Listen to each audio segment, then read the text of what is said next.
মেয়ে অপ্রাপ্ত বয়স্ক এই অজুহাতে মেয়ের পরিবার হবু স্বামী সোহাগের বিরুদ্ধে নারী ও শিশু নির্যাতন দমন আইনে মামলা করে। আইনগত বাধ্যবাধকতায় সোহাগকে যেতে হয় কারাগারে। এখানেই শেষ নয়, ক্ষমতা অর্থের দাপটে জোরপূর্বক নষ্ট করে দেয়া হয় লুবনার গর্ভের সন্তান। লুবনার জীবন তখন এক বিভীষিকা, কিন্তু ভালোবাসার এই কাণ্ডারি হার মানতে নারাজ।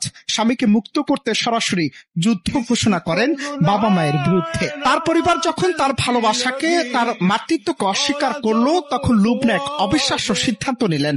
বাবার কোটি টাকার প্রাচুর্য আর ক্ষমতার মোহ ছেড়ে তিনি চলে গেলেন স্বামীর গরিব বাড়িতে, শাশুড়ির আঁচলের তলায়। তার একটাই প্রত্যয়, আমার ইজ্জত আমি একজনকে দিয়েছি, এ আমি দ্বিতীয় কাউকে আর দেখাতে পারবো না। নিজের স্বামীকে কারাগার থেকে মুক্ত করতে এবার তিনি বাবা মায়ের বিরুদ্ধে যুদ্ধ ঘোষণা করলেন। এই ভালোবাসার লড়াই দেখে গল্প নেয় এক নাটকীয় মোড়। এই লামিসা আর সোহাগ যে প্রেম করেছে, এটা শিরি ফরহাদ, লাইলি মজনু, তাদেরকে তারা এই জামানার যদি তারা থাকতো, তাহলে এই সোহাগ এবং লামিসার ইতিহাস রেকর্ড হয়ে যেত। আর লামিসাকে যদি লামিসার বাবা মেনে না নেয়, আমরা 100 লোক দাঁড়িয়ে আছি লামিকে মেয়ে হিসাবে স্বীকৃত দিব। আমার মেয়ের মতো থাকবে সে। এইরকম 100 লোকের স্বীকারোক্তি দিচ্ছে যে আমাদের কোর্টে উন্নয়ন এই যে লামিসা আমার মেয়ের মতো।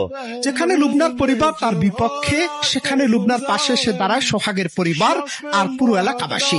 চাঞ্চল্যকর এই ঘটনা টাঙ্গাইলের কুমুল্লি নামদার বাজার এলাকার। জনতা শুধু লুবনার পাশে দাঁড়ায়নি, তারা সোহাগের নিঃশর্ত মুক্তি এবং এই দম্পতির ভরণ পোষণের দায়িত্ব কাঁধে তুলে নিয়েছেন। যেখানে মানব বন্ধন করেছেন তারা।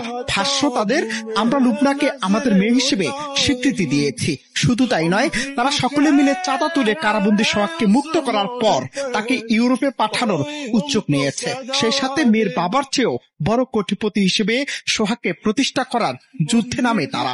প্রেমের এমন অবিশ্বাস্য আত্মত্যাগ আর সেই ত্যাগের পাশে সমাজের এমন দৃঢ় সমর্থন ইতিহাসে বিরল। লুবনার বাবা মায়ের ক্ষমতা অর্থের দাপটের বিপরীতে দাঁড়িয়ে কুমুল্লির নামদার বাজারের এই শত শত মানুষ যেন প্রমাণ করে দিলেন ভালোবাসার বন্ধন যে কোনো আইনি বাধার ঊর্ধ্বে। এই ঘটনা এক নীরব প্রতিবাদ, যা সমাজকে প্রশ্ন ছুড়ে দেয়, একটি মেয়ের প্রাপ্তবয়স্ক হওয়া কি কেবল জন্ম তারিখের ফিতে মাপা যায়, নাকি তার ভালোবাসার গভীরতা এবং ইচ্ছাশক্তি আসল পরিচয়?